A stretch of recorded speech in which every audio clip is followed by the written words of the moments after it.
dangerous. In fact, I think my greatest joy in doing the whole project was, and when I was doing the contour lines of how things should go, I started off with bamboo poles and green string. And the head of health and safety from the tower, the one who wouldn't sponsor us and wouldn't do it, he tripped over the string and he sent his junior all the way around the moat with a ball of pink string and said, could I use that? And I used to cycle round the site. I'd cycle around, and then on the day we were opening it, a man I hadn't seen for 3 weeks turned up with a clipboard and said, you can't cycle around here, this is a public facing booth. He said, well, I've been doing this for 3 weeks and everybody's been watching us, and they just did not understand that actually the creation of this thing had become an event in its own right, and it had its own sense of theatre. That's it, with the shard in the background, the thin line, making the weeping window. Again, a big battle with this. This had to be put up by a very approved scaffolding, the construction company that the tower approved, very nice new shiny scaffolding, which I then had to paint down, putting all the poppies on it. I nearly didn't bother with this. It was such a, I thought this is just so difficult to get this through. Maybe we won't do it, we'll just plant them. I'm sort of glad I did. And then here, I suppose, the one thing we didn't expect was the volunteers and how much people took it to their heart. Some of the first sessions, we only had 20 people. And then gradually, partly through the 6 military charities, and then all the city firms around, and then word of mouth, it built. And by the end, we had 21,000 volunteers. Now, I think some of those were repeat offenders, but that's a lot of sessions. There in the background, you see the boxes of poppies. We had to have like 60,000 of those delivered a week. So it was still a huge logistic challenge, even given our longer timescale, saying we do it by November. Initially, we were very embarrassed by these T-shirts because they just said volunteer. There was no branding or anything.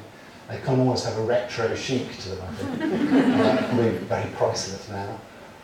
And then, here you can see the kind of the theatre of it, the onlookers looking down into this space, the people there, and very often people would applaud the people down there, and people would share.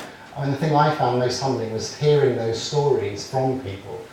I'm obviously a woolly liberal, anti-Iraq war kind of person, and was frankly slightly embarrassed about having to meet people who had been to Iraq or who had been wounded, and actually realising, the common humanity, the fact I didn't agree with why they were there, but actually they have suffered and their families have suffered. That was very humbling. And the other last week I was at Help for Heroes dinner, and that was extraordinary. People turned it into its kind of pilgrimage, a memorial. Every day people brought stuff. The tower decided that they wouldn't let that happen. They took them off, respectfully, and put them in boxes, but they wouldn't let it quite become a memorial. But I think that's what it did, is it managed to engage with people on both the epic level, the sheer magnitude of the lives lost, the metaphor of the blood flowing, and on the individual level, the single property you could buy, or the single property you could identify as your relative. And people went back into that kind of personal research and that family research. I think that kind of caught the zeitgeist. I think everybody actually wants to connect with a personal story. They're not interested in Hague and Kitchener anymore. They want to know what happened to their uncle. The taking out, all of the politicians all jumped in, started crying and all of that sort of stuff. But we were always determined to take them out. We had to, because the whole project was funded by the selling of these, and not just the charities, but to pay for it. And actually Paul had to set up a kit company with the tower. I know nothing really about the finances, but so that the money went a legitimate way. But equally, he did have to raise a lot of capital in order to get this thing off the ground, because he couldn't get money till we first sold, so he'd made over 100,000. So the financing of it, there was no government money at this stage, no Arts Council funding. The tower put in some money to sort of fund the installation, and I had a budget of perhaps about 140,000 for my bit.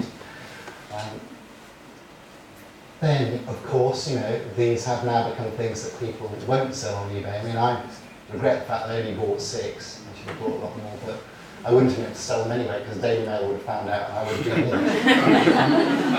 And then, the next stage of it, now this was something that, of course, the government decided to claim credit for this, but way back, me and John Brown were discussing, is there a way that we can save the two sculptural pieces that people like?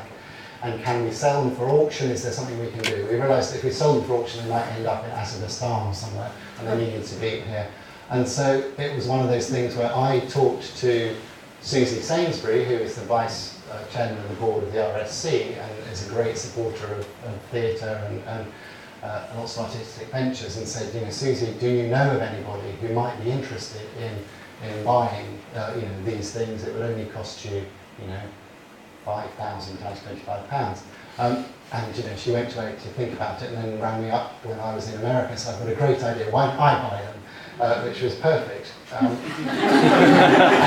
once she bought them, Vivian Duffield, who's on the completely other political spectrum to Susie, went, well, I'm going to buy some too. So she bought the Wave. So we had those two, and then of course the government then said, well, we will support and fund a tour.